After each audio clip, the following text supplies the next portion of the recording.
नमस्कार दोस्तों, आज छठवां एपिसोड है और नवरात्र का छठा दिन। आज के दिन हम बात करेंगे कि कैसे भारत में असुरों से आदिवासियों को समीकृत करने की कोशिश की जा रही है।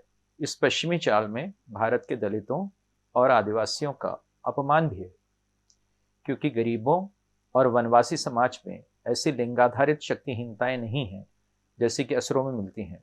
जैसे शुंभ जैसे असुर हैं, वो भारी सेक्सिस्ट हैं।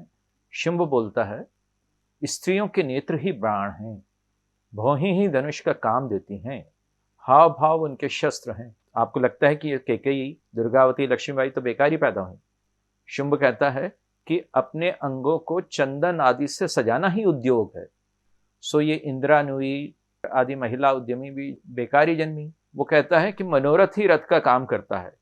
रामचरितमानस में सौरज धीरज तेहि रथ चाका, सत्यशील दृढ़ ध्वजा पताका वाले प्रसंग से इसकी कभी तुलना कीजिए कि इनका रथ क्या है और उसका रथ क्या है।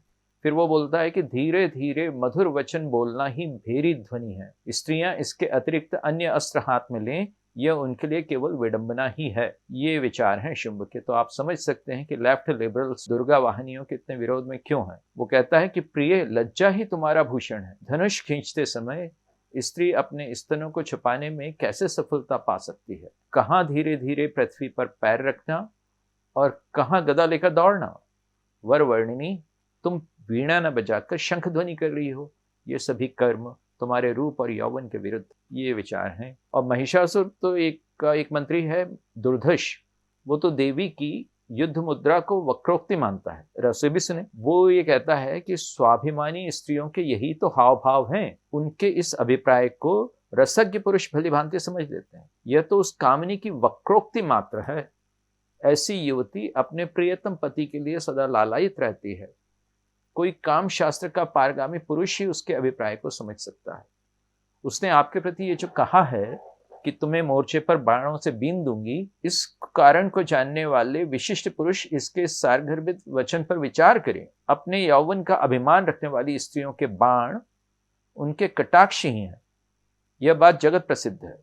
उसके व्यंग्य वचन पुष्पांजलि जैसे प्रतीत होते हुए भी दूसरे प्रकार के बाण का काम करते हैं। राजन, उसके ऐसे बाण चलाने पर आप में कौन सी ऐसी शक्ति है जो उसका सामना कर सके। उससे तो आप परास्त हो ही जाएंगे। उसने जो ये कहा है कि मूर्ख, मैं तुम्हें देखते ही बाणों से मार डालूंगी, उसका अभिप्राय भी कुछ और ही है।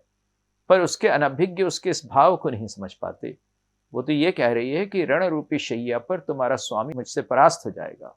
उसका यह एक कथन विपरीत रति के अभिप्राय से हुआ है, यूं समझना चाहिए। उसने जो ये कहा है कि तुम्हारे स्वामी के प्राण हल दूंगी, वह भी ठीक ही है राजन, क्योंकि वीर्य को ही प्राण कहते हैं। इस विशेष व्यंगोक्ति से वह सुंदरी आपको पति चुन रही है। रस शास्त्र के पारगामी विद्वान पुरुष विचार पूर्वक इस कथन के अभिप्राय को समझ लें।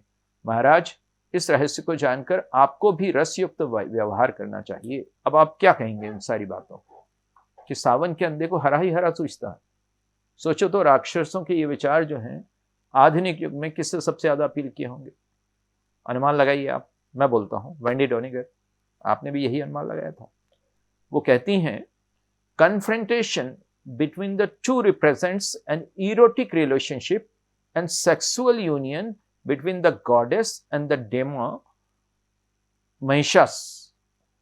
उनके अनुसार the evidence is how the gods bedeck the goddess with various ornaments and empower her with various weapons and energies as if they are sending her on a bridal sexual escapade.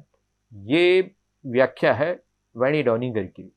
और राक्षसी सोच की ये परिणति है, ये कहा जा सकता है, क्योंकि जैसे मैंने अभी बताया कि राक्षस भी ऐसे ही कह रहे थे। और वो भी यही कह रही हैं कि battle between the two by implication was a sexual union. The goddess Chandi riding astride on the demon and her erect sword are symbolic of her sexual supremacy. इस तरह से व्याख्या करते हैं तब जबकि महिषासुर से लड़ने के लिए देवी समक्ष प्रस्तुत हैं। इन वेंडी की रक्षा में ए.के. भट्टाचार्य जो हैं वो भी सामने वैसे ही आते हैं जैसे कि दुर्धर्ष और दूसरे राक्षस जो हैं वो इन महिषासुरों की रक्षा के लिए या शुंभ निशुंभ की रक्षा के लिए आते हैं। और वो बिजनेस स्टैंडर्ड में 14 फरवरी 2014 को what they don't want us to read नामक एक लेख लिखते हैं और उसमें कहते हैं the story of Durga and Mahishasura is as well known as the one of Kali standing on Shiva. Many Hindus, whether they belong to the right or the left, are ignorant of what those deities stood for. Doniger explains the background and significance of those postures in a way that it enhances our understanding of the Hindu religions.